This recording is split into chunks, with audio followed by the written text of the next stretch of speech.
नमस्कार मित्रों, हमारे एजुकेशनल चैनल बजरंग स्टडीज में आप सभी का स्वागत है। दोस्तों, अब तक की वीडियो में हमने हमारे 3 टॉपिकों का अध्ययन कर लिया है, संधि, समास और प्रत्यय। आज हम पढ़ेंगे वाच्य परिवर्तन। बहुत मजेदार टॉपिक है, इंटरेस्टिंग टॉपिक है, मजा आएगा पढ़ने में, क्योंकि इससे पहले 9th क्लास तक हमने कभी ये टॉपिक पढ़ा नहीं है। बड़े ध्यान से सुनना। टॉपिक कितने नंबर का है हमारा? ये 3 नंबर का, मतलब पेपर में 3 उदाहरण आएंगे और तीनों का हमें क्या करना है? वाच्य परिवर्तन करना है। पहले देखते हैं इसकी परिभाषा क्या है। इसकी परिभाषा है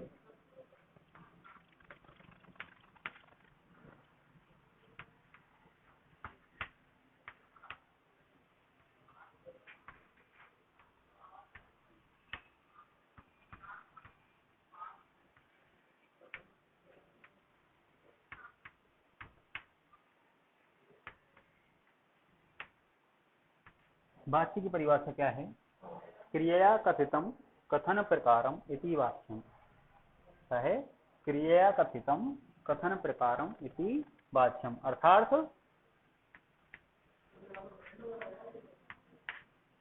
क्रिया के द्वारा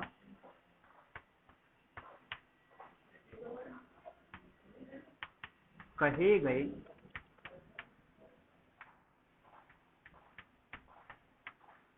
कथनों के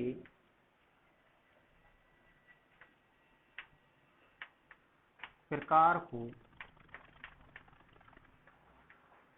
वाच्य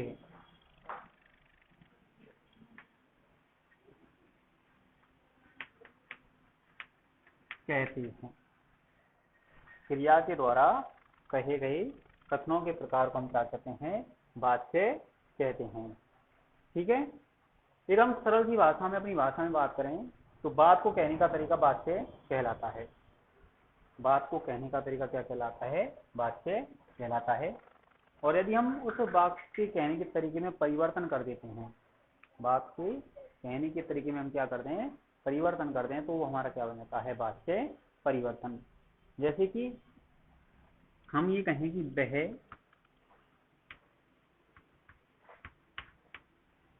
जाता है, वह जाता है। ये एक बात को कहने का तरीका है। क्या है ये? इसी बात को कहने का तरीका है। अब इसी बात को हम इस तरह से कहें कि उसके द्वारा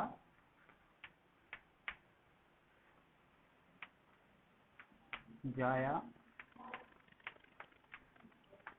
जाता है, उसके द्वारा जाया जाता है। तो मतलब वही है बात का, लेकिन जो कहने का तरीका है उसमें क्या है? अंतर है, परिवर्तन है। बात के कहने के तरीके में क्या है? परिवर्तन है। और यही क्या है? हमारा वाच्य परिवर्तन। ठीक है। अब बात करते हैं कि वाच्य होते कितने प्रकार के हैं। वाच्य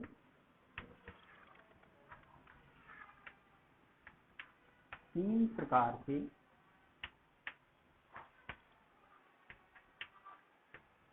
होते हैं। कौन कौन से?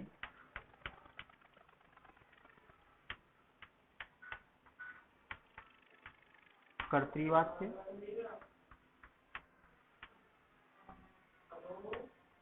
नंबर 2 कर्मवाच्य, नंबर 3 भाववाच्य।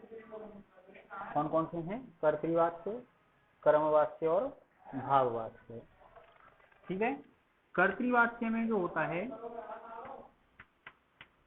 वो कर्ता प्रधान होता है। कौन प्रधान होता है? कर्ता। कर्मवाच्य में कर्म प्रधान होता है। भाववाच्य में भाव प्रधान होता है। ठीक है। कर्तृवाच्य में कर्ता प्रधान, कर्मवाच्य में कर्म प्रधान और भाववाच्य में भाव प्रधान होता है। ठीक है, अब आगे पढ़ते हैं।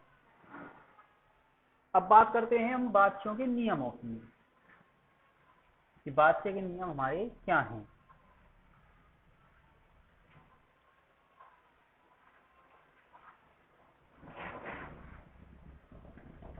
ये वाला टॉपिक आप लगातार पढ़ते हैं, क्योंकि यदि आप कुछ छोड़ गए तो समझना थोड़ा सा मुश्किल होगा, इसलिए आप इस टॉपिक के साथ लगातार बने रहें। एक छोटी सी सारणी है नियमों की जो हमें याद करनी है। कौन सी है वो हम पढ़ते हैं। आप अपने कॉपी पेन लेकर बैठे होंगे, आप मेरे साथ साथ उनको, उस सारणी को, उन नियमों को नोट कर लें।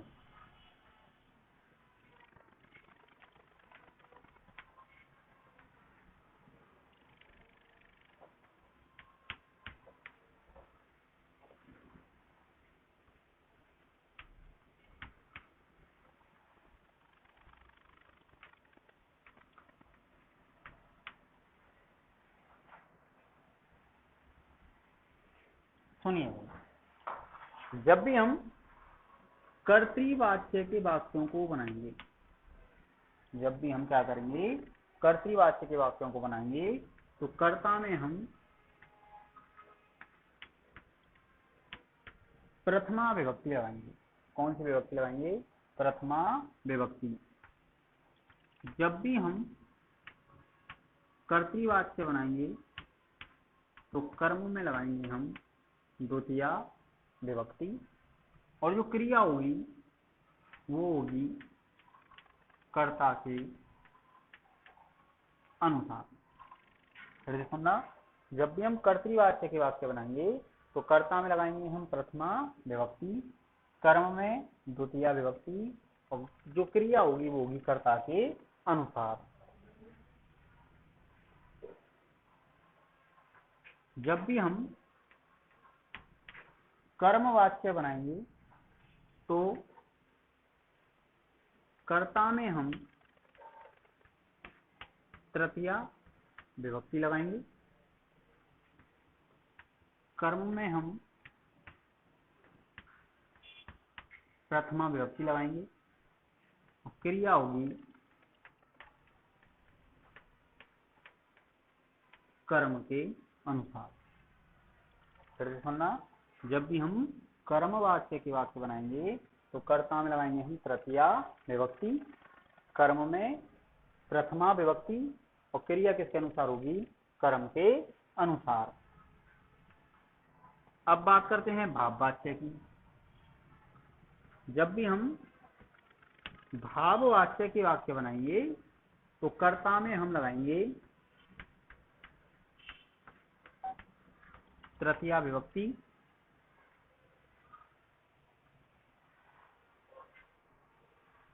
हेलो, जब भी हम भाववाच्य के वाक्य बनाएंगे तो कर्ता में क्या लगाएंगे हम? तृतीया विभक्ति। कर्म इसमें होता नहीं है, कर्म इसमें होता नहीं है, और जो क्रिया होगी वो होगी हमेशा प्रथम पुरुष एक वचन। क्रिया हमेशा क्या होगी? प्रथम पुरुष एक वचन की होगी। फिर से सुनना, जब भी हम भाववाच्य के वाक्य बनाएंगे तो कर्ता में लगाएंगे हम तृतीया विभक्ति, कर्म इसमें होता नहीं है, और क्रिया हमेशा प्रथम पुरुष एक वचन की होगी। एक बार फिर से सुनते हैं पूरे नियम। जब भी हम कर्तृवाच्य के वाक्य बनाएंगे तो कर्ता में प्रथम विभक्ति, कर्म में द्वितीया विभक्ति, और क्रिया जो होगी वो होगी कर्ता के अनुसार। जब भी हम कर्मवाच्य बनाएंगे तो कर्ता में लगाएंगे हम तृतीया विभक्ति, कर्म में प्रथमा विभक्ति, और जो क्रिया है वो होगी हमारी कर्म के अनुसार। जब भी हम भाववाच्य बनाएंगे तो कर्ता में लगाएंगे तृतीया विभक्ति, कर्म इसमें होता नहीं है, और क्रिया हमेशा प्रथम पुरुष एक वचन की होगी। कर्ता चाहे प्रथम पुरुष का है, चाहे मध्यम पुरुष का है, चाहे उत्तम पुरुष का, चाहे वो एक वचन है, चाहे द्विवचन है, चाहे बहुवचन है। हमारी जो क्रिया होगी वो हमेशा किसकी होगी? प्रथम पुरुष एक वचन की ही होगी। अब बात करते हैं आगे, हम कर्तृवाच्य को कर्मवाच्य में बदल सकते हैं और कर्मवाच्य को हम कर्तृवाच्य में बदल सकते हैं। कर्तरी को कर्म में, कर्म को कर्तरी में। हम कर्तरी को भाव में बदल सकते हैं और भाव को कर्तृवाच्य में बदल सकते हैं, परंतु हम कर्मवाच्य को भाववाच्य में नहीं बदल सकते और भाववाच्य को कर्म में नहीं बदल सकते। ठीक है। अब बात ये आती है दिमाग में कि भाई यहाँ पे ये कर्म आ रहा है तो ये भाव में बदल रहा है, तो इसके साथ क्यों नहीं बदल रहा? तो सुनना, यदि वाक्य इस तरह से है कि मैं विद्यालय जाता हूँ, मैं विद्यालय जाता हूँ, तो ये वाक्य कर्तृवाच्य और कर्मवाच्य में बन सकता है। ठीक है। लेकिन यदि वाक्य यह है कि मैं जाता हूँ, तो ये वाक्य जो है वो कर्तृवाच्य और भाववाच्य में बनेगा, कर्मवाच्य में नहीं बनेगा, क्योंकि कर्मवाच्य में कर्म का होना अनिवार्य है, लेकिन भाववाच्य में कर्म नहीं होता है। ठीक। अब बात करते हैं जो कर्तृवाच्य होती है, इनकी जो क्रिया होती है अधिकतर वो होती है परस्मयी पद। कौन सी? परस्मयी पद की, मतलब प्रतिपठित पठन की वाली। कर्मवाच्य की होती है आत्मनेपद और भाववाच्य की होती है आत्मनेपद। कर्तृवाच्य की जो क्रियाएं होंगी वो होंगी परस्मयी पद वाली अधिकतर, और कर्म और भाव की क्या होंगी? आत्मनेपद। अब बात वही आती है कि दिखा, चलो कर्तृवाच्य का तो पता चल जाएगा कि भाई परस्मयी पद बिल्कुल अलग दिखेगा, हाँ, कर्म और भाव में कैसे अंतर लगेगा कि भाई कौन सा कर्म वाच्य और कौन सा भाव वाच्य है? तो इसकी सीधी सी पहचान है, जिस वाक्य में कर्म होगा वो कर्म वाच्य होगा और जिसमें कर्म नहीं होगा वो भाव वाच्य होगा। तो ये एक सारणी है जो हमें याद करनी है। जब तक हम ये याद नहीं कर पाएंगे तब तक ये टॉपिक हम नहीं पढ़ पाएंगे। नियम की बात आती है बात,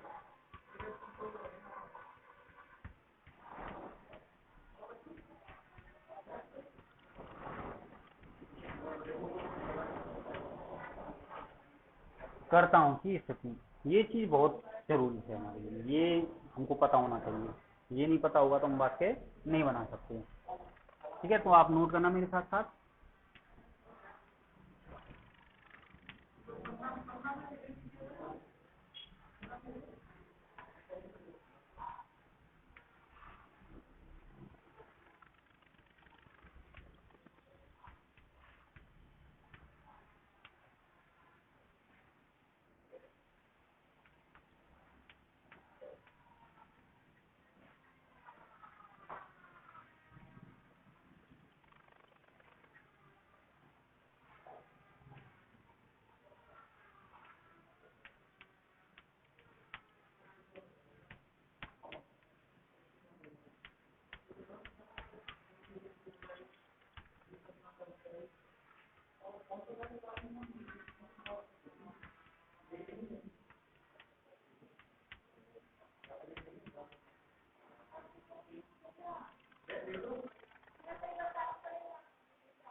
सुनिए, ये हमारी क्या है? कर्ताओं की स्थिति।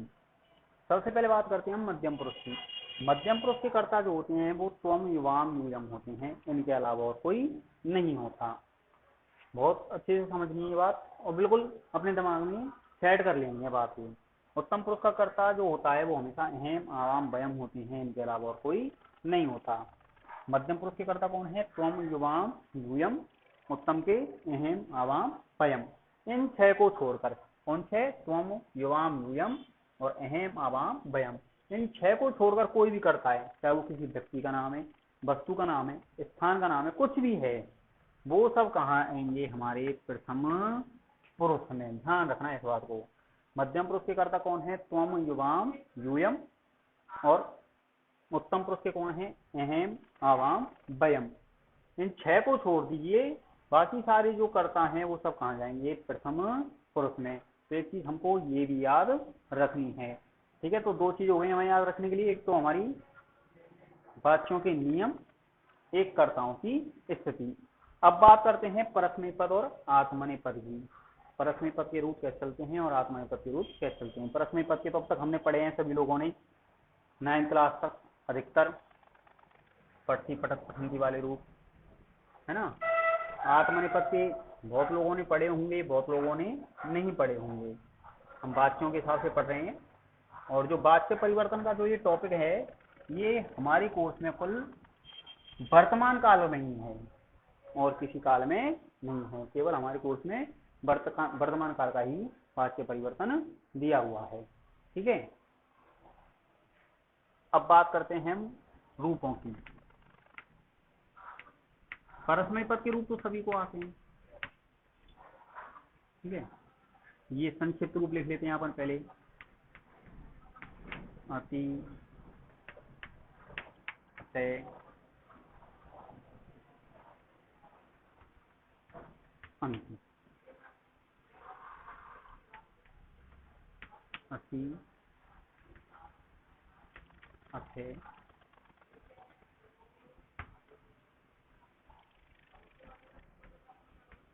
आमी, आवह,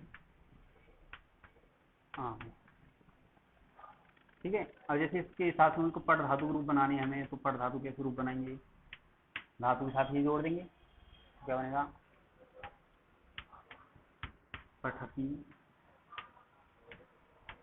पठत, पठन्ति, पठति, पठत,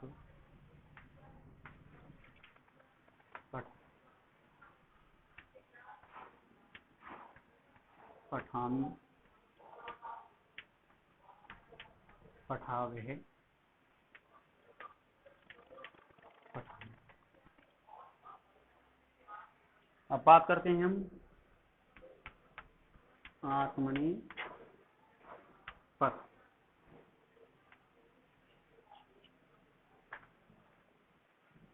तो ये आत्मनेपद के रूप कैसे चलते हैं? तो आत्मनेपद के रूप कैसे चलते हैं? अति, एते, अन्ते, असे, एथे, अद्वे। ये आधा भेदनुष्य याद रखना, क्या ये आधा भेदनुष्य। और ए, आवहे, आमहे। हम ये क्या हो गया? हमारे आत्मनेपद का संक्षिप्त रूप हो गया। वाक्य परिवर्तन के हिसाब से हम पदधातु के रूप लिख रहे हैं। वाक्य परिवर्तन जब कर्मवाच्य और भाववाच्य बनाएंगे तो किस हिसाब से हम उसके रूपों को चलाएंगे? वाक्य परिवर्तन के हिसाब से हम रूपों को लिख रहे हैं, ठीक है। तो इस तरह से वो रूप चलेंगे हमारे। पठ्यते,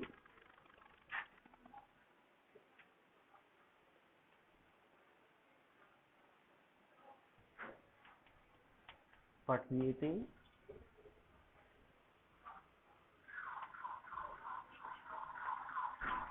पठ्यन्ते, पठ्यते, पठ्येते, पठ्यद्वे, पठ्ये, पठ्यावहे और पठ्यामहे। ठीक है, ये हमारे क्या हो गए, रूप हो गई। अब हमको एक चीज याद रखनी है, हमको याद ही करनी है, ये याद नहीं करनी है, हमको केवल संक्षिप्त रूप याद करनी है। यदि हमें संक्षिप्त रूप याद है तो हम किसी भी धातु के रूप बना सकते हैं। और हमें केवल एक चीज याद रखनी है, एक नोट हम लिख लेते हैं कि कर्मवाच्य और भाववाच्य बनाते समय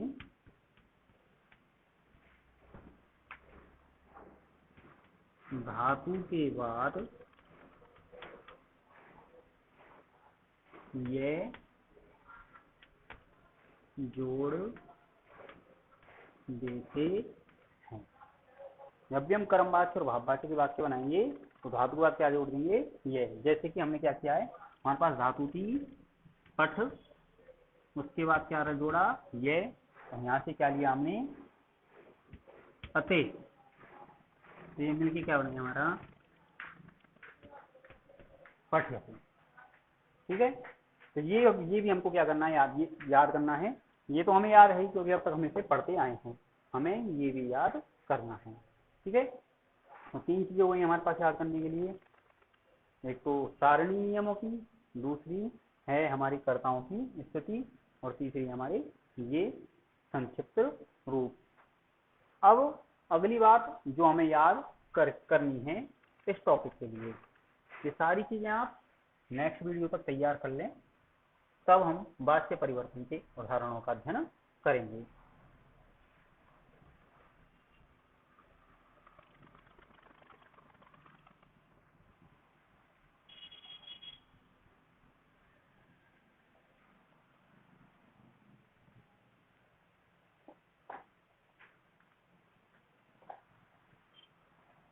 हमें कुछ शब्द रूप याद करने हैं, वो हम मैं बता देता हूँ आपको कि हमें कौन कौन से शब्द रूप याद करने हैं,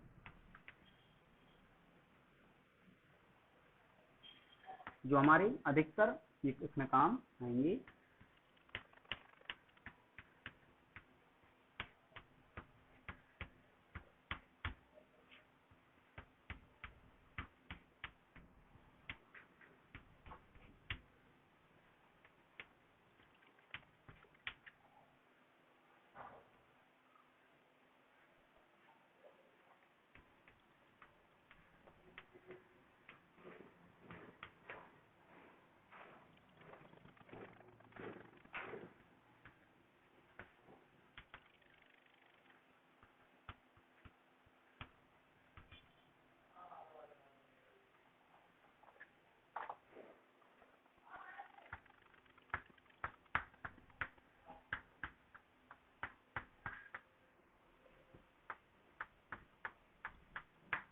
ये सारे शब्द रूप हमें याद करने हैं 3 विभक्तियों तक, यानी प्रथमा विभक्ति याद करनी है, द्वितीय विभक्ति याद करनी है और तृतीय विभक्ति याद करनी है। इन सभी शब्द रूपों की राम, हरि, गुरु, लता, मति, नति, फल, जिनके मूल जो शब्द रूप चलते हैं, मूल जो नाम है मातृ और पितृ, माता पिता के रूप हैं मातृ शब्द से और पितृ शब्द से। अस्मद, युष्मद और तत् के 3 लिंग हैं, पुरलिंग, स्त्रीलिंग और नपुंसकलिंग। तो ये सारे शब्द रूप आपको याद रखने हैं, याद कर लेने हैं अगली वीडियो तक। वो भी कौन कौन सी व्यक्ति, प्रथमा, द्वितीय और तृतीय। वैसे तो हमें सारी याद करनी पड़ेंगी, लेकिन वो आगे का काम है। फिलहाल हमें कितनी कितनी व्यक्ति याद करनी है, 3। इन सभी की प्रथमा, द्वितीय और तृतीय। तो हमने क्या क्या याद करके रखना है अगली वीडियो तक, वाच्य परिवर्तन के नियम, दूसरा कर्ताओं की स्थिति, तीसरा धातु रूप जिनके हमने संक्षिप्त रूप लिखे हैं वो, और चौथा इन सभी शब्दों के प्रथमा, द्वितीय और तृतीय विभक्ति तक के रूप।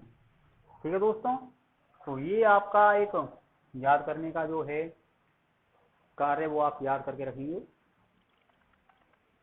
और अगली वीडियो में हम उदाहरण पढ़ेंगे वाच्य परिवर्तन से संबंधित, हिंदी में पढ़ेंगे।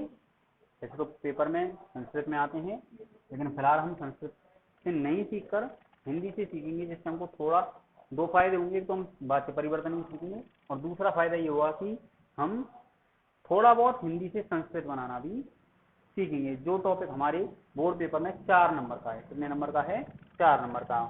ठीक है, तो ये आपको याद करना है। अगली वीडियो में हम उदाहरण करना सीखेंगे। धन्यवाद।